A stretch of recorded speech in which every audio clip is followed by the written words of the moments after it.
Hello and welcome back to English Grammar Syntax. This is Multiole, Chairman Int'l and Head of Linguistics, Bita Bangladesh with English Grammar Syntax Series Lecture Topic 2, Construction of Subject of English Sentences.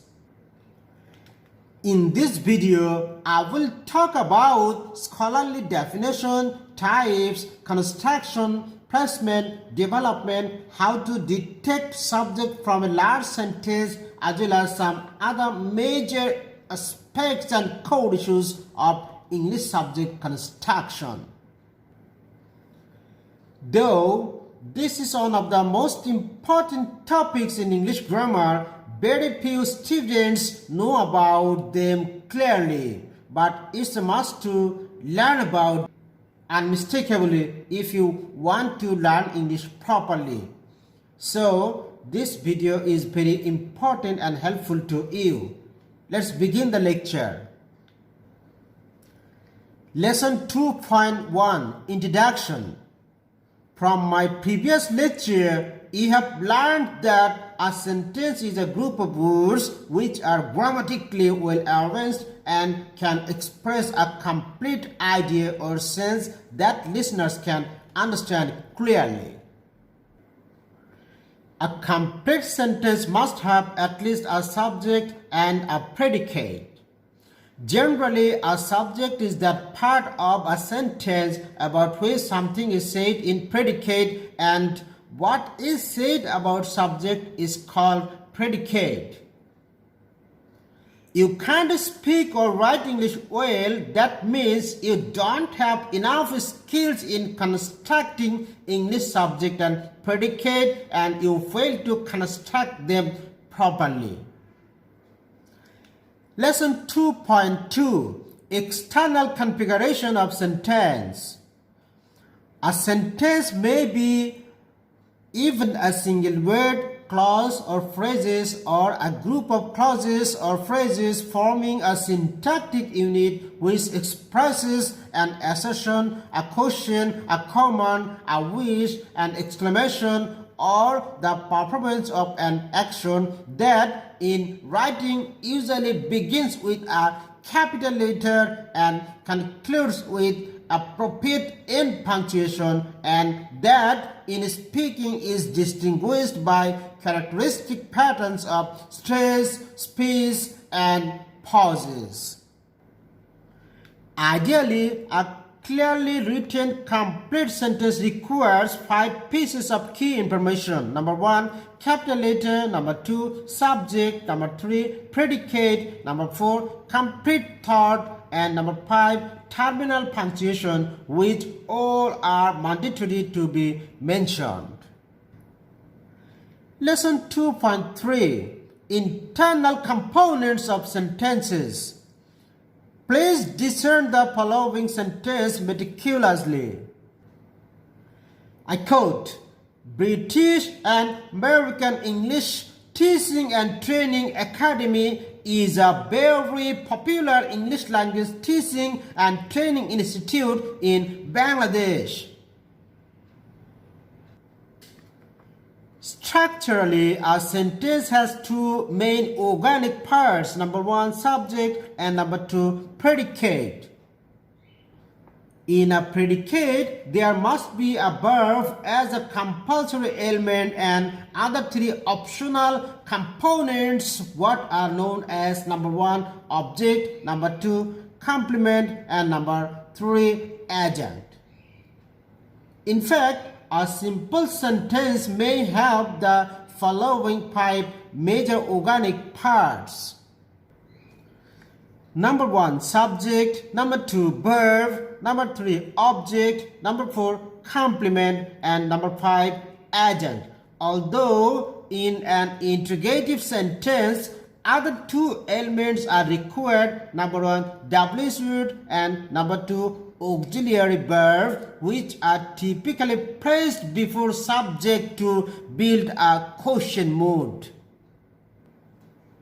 Now, I'm going to discuss about subject in details together with scholarly definition, types, construction and development, how to detect and find out subject from a large sentence, as well as some other major aspects and core issues of English sentence subjects constructions.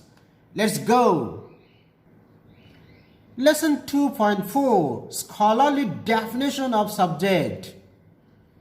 If you compare a sentence with your body, subject stands for the head of your body. The more your head is strong, the more your body will be active. Similarly, the more the subject of a sentence is strong, the more the predicate will be perfect of an English sentence. As for example, Professor Lord teaches English and IELTS to the adult students at Baita, Bangladesh very skillfully.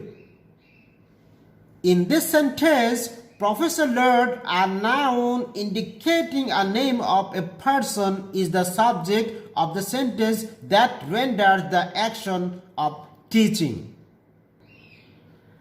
According to linguistic and grammatical perspective, generally a subject is a person or thing that is being described or dealt with. The subject of a sentence is the person, place or thing that is performing the action of the sentence. The subject presents what and whom the sentence is about. The simple subject usually contains a noun or a pronoun and can include modifying words, phrases, or clauses. In English grammar, we use the word subject to talk about the person or thing, naturally a noun or a pronoun that does the action. Usually, the subject comes before the verb. So, the subject of a sentence is the person, place, thing, or idea that is performing the action in association with the verb. In other words, a subject is a part of a sentence that contains the person or thing performing the action of verb in a sentence. As for example, British and American English Teaching and Training Academy is a very popular English language and IELTS teaching institute in Bangladesh. In this sentence, the subject is, I quote, British and American English Teaching and Training Academy, unquote.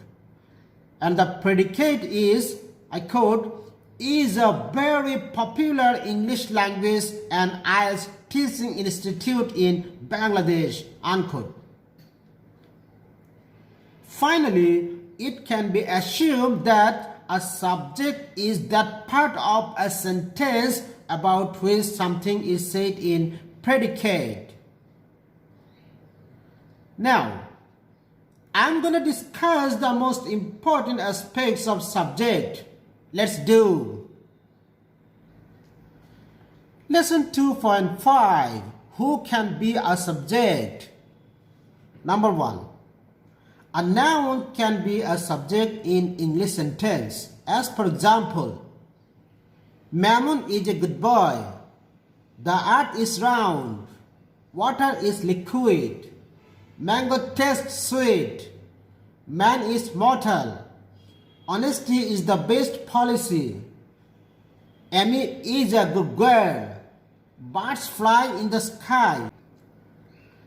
In the above sentences, Mamun, the earth, water, mango, man, honesty, Amy, bird, etc. all are nouns and have been used as a subject of the concerned sentence.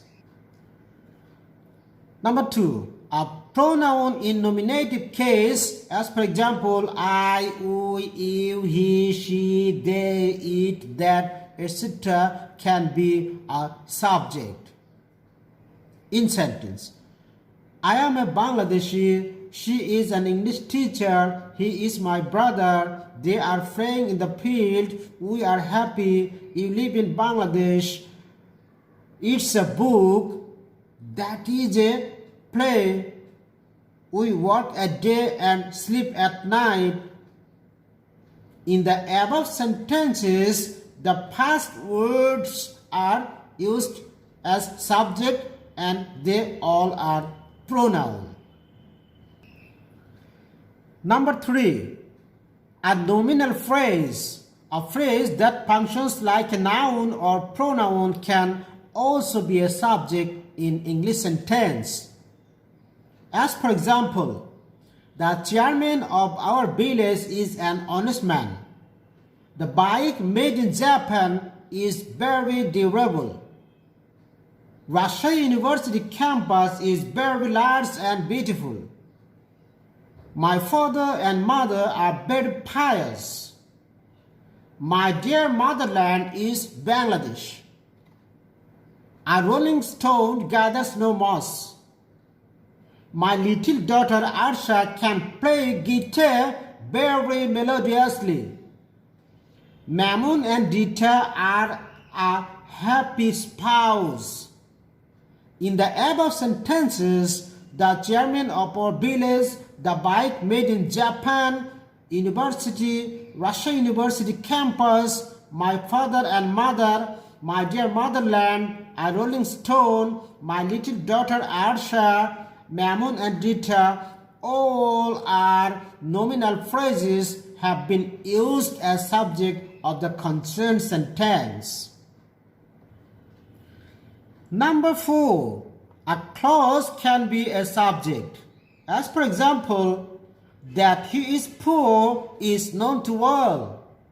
Where he was born is known to me. How you have done it is clear to us. Why have you come here is unknown to me. Which books are good for learning English have already been sold out. In the above sentences, that he is poor, where he was born, how you have done it, why have you come here, which books are good for learning English, all are clauses have been used as a subject of the concerned sentence. Number 5, an infinitive, that is to plus verb present, can be a subject. As for example, to work is good for health, to swim is difficult, to laugh is good, to steal is very bad, to play is interesting. In the above sentences, to work, to swim, to laugh, to steal, and to play all are infinitive and have been used as the subject of the concerned sentences. Number 6, an infinitive phrase can also make a subject. As for example, to sleep at night is essential for us. To walk in the morning is good for health. To swim in the sea is easy. To laugh during class is bad. To steal others' things is a great sin. To play in a large field is interesting. In the above sentences, to sleep at night, to walk in the early morning, to swim in the sea, to laugh during class, to steal others' things, to play in a large field, all are infinitive phrases and have been used as subject of the concerned sentences.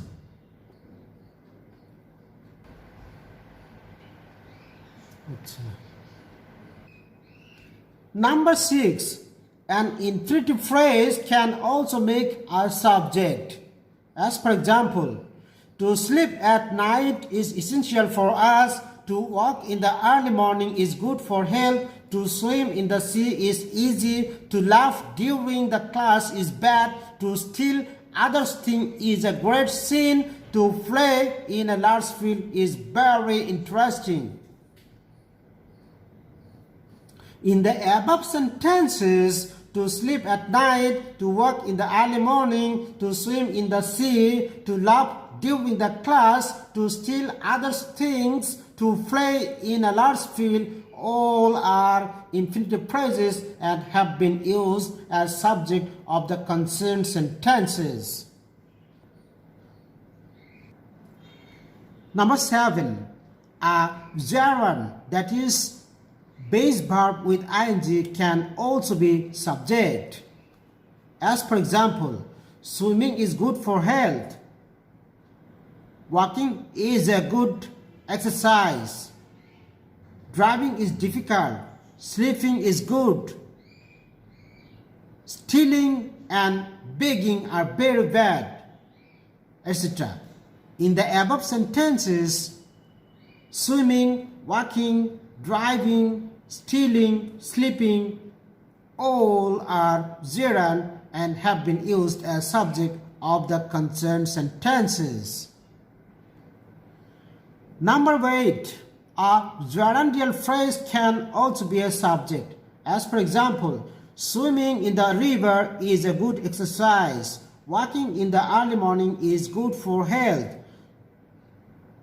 Laughing during class is very bad. Stealing others' things is a great sin. Flying in a large field is very interesting. Flying in the sky is a dream to man. Reading in the library is enjoyable.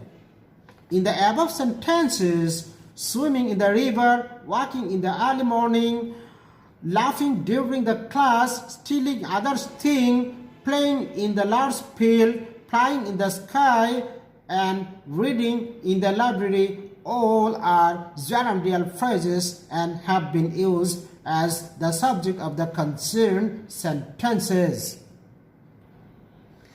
Number 9. WH word can also be a subject. As for example, who has broken this glass? Who is crying there? Who have done it? Who has prepared these dishes? Who are you? Who are they? What's it? Which is your book? What's your name? Who are the owners of this industry, etc. In the above sentences, who, which, what, etc. WH words have been used as the subject of the related sentences. Viewers, in the second part of this video on construction of subject of English sentences, I will talk about the development and progress of simple subject to complex, compound or multiple subject, position and placement of subject in English sentences, how can you detect, identify subject from a large sentence, as well as you will get a lot of essential practice deals regarding the constructions of English sentences that will be very, very helpful to learn English. Thank you.